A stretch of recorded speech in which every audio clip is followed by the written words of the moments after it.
کاتژمێر دەی بەیانیە ڕۆژێکی نوێیە لە ژیانی ئومێد خۆشنا و پارێزگاری نوێی هەولێر.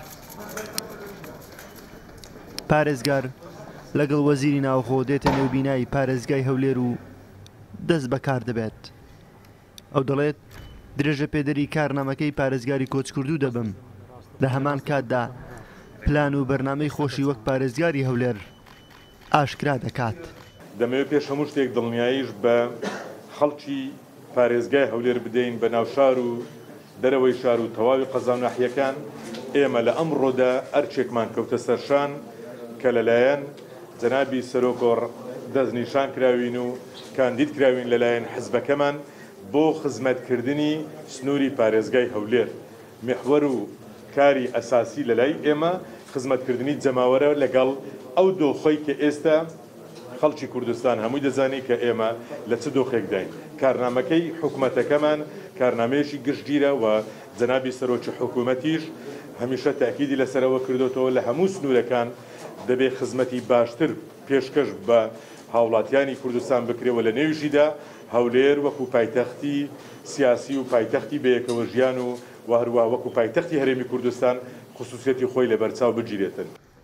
وەزیری ناوخۆ کە سەرپەرشتی مەراسمی دەست بەکاربوونی پارێزگاری نوێی هەولێر کرد ئاماژەی بەوە کرد هەولێر دڵخۆشە کا کوڕە شەهیدێک دەبێتە پارێزگاری شارەکە و پشتیوانی حکوومەتی هەرێمی کوردستانیشی بۆ دووپات کردەوە.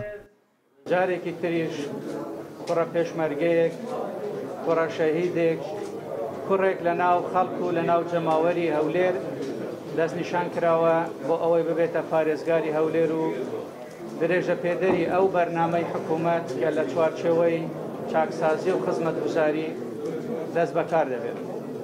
هیوای سەرکەوتنی بۆ دەخوازین و هەمومان وەکو یەک دەست وەکو وەزارەتە جیاوازەکان لە ئەنجومەنی وەزیران جەنابی سەرۆکی حکوومەت هەمومان بەڵێنی ئەو پەڕی هاوکاریمان بە پارێزگار داوە و بەردەوامیش دەبین ئینشاءڵڵا بۆ ئەوەی کە هەم سەقامگیری و ئەم ئاسایش و ئارامی شاری هەولێر باشتر و خزمەتگوزاریەکان باشتر و پرۆسەی چاکسازیش ئەوەی کە هەتا ئێستا کراوە درێژە پێدەری هەمان پرۆسە بێتن.